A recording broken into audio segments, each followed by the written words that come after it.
और आज हम डीएनए की शुरुआत भारत के पड़ोसी देश श्रीलंका से करेंगे। इस समय श्रीलंका में जो कुछ हो रहा है वो अभूतपूर्व भी है और चिंताजनक भी है। श्रीलंका के 2.25 करोड़ लोगों ने आज राष्ट्रपति गोटाबाया राजपक्षे को देश छोड़कर भागने पर मजबूर कर दिया। आज जैसे ही ये खबर आई कि गोटाबाया राजपक्षे अपने परिवार के साथ सेना के विमान से मालदीव भाग गए हैं, उसके बाद श्रीलंका की राजधानी कोलंबो में हिंसा शुरू हो गई। श्रीलंका की कुल आबादी 2.25 करोड़ है और श्रीलंका का कुल क्षेत्रफल 65,610 वर्ग किलोमीटर है।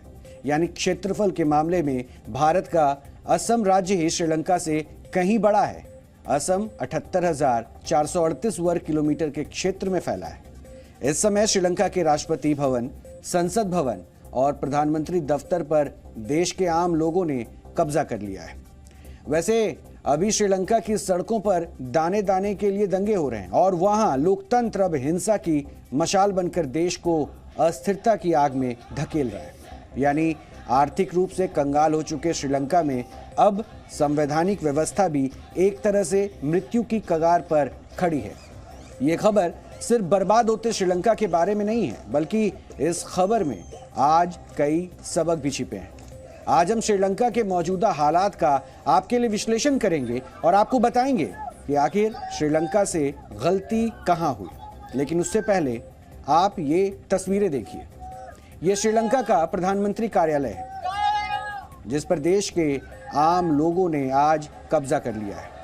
श्रीलंका के इतिहास में आज ऐसा पहली बार हुआ जब प्रधानमंत्री कार्यालय में हिंसक भीड़ न सिर्फ घुस आई, बल्कि इस भीड़ ने वहां के संवैधानिक मूल्यों की भी धज्जियां उड़ाकर रख दी। इसलिए ये तस्वीरें आपको जरूर देखनी चाहिए। और श्रीलंका के इस आज की तस्वीर को देखने के बाद कई जो विरोधी हैं, जो देश में विपक्ष में हैं, वो इन तस्वीरों को भारत से जोड़कर भी बताने की कोशिश करते हैं, जिसके बारे में पूरा विश्लेषण भी आज हम करेंगे। लेकिन गोटाबाया राजपक्षे के मालदीव भागने के बाद आज देश के लोगों ने राष्ट्रपति भवन में जमकर विरोध प्रदर्शन किया। इसके अलावा राष्ट्रपति सचिवालय और प्रधानमंत्री कार्यालय को भी आम लोगों ने बंधक बना लिया। असल में श्रीलंका में अभी जो हिंसक विरोध प्रदर्शन हो रहे हैं, उनकी मुख्य मांग गोटाबाया राजपक्षे को राष्ट्रपति के पद से हटाने की है और इसलिए वहां शुरुआत से गो गोटा गो के नारे भी लगाए जा रहे हैं।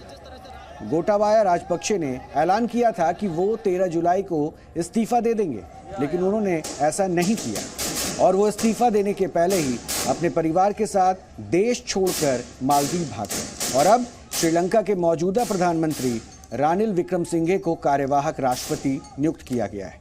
लेकिन श्रीलंका के लोग अब इसका भी विरोध कर रहे हैं। हालांकि इन लोगों के अंदर सबसे ज्यादा गुस्सा गोटाबाया राजपक्षे को लेकर ही है। गोटाबाया राजपक्षे को श्रीलंका में टर्मिनेटर भी कहकर पुकारा जाता है, क्योंकि उन्होंने वर्ष 2005 से 2015 तक श्रीलंका का रक्षा सचिव रहते हुए वहां के आतंकवादी संगठन LTTE को खत्म करने का काम किया था।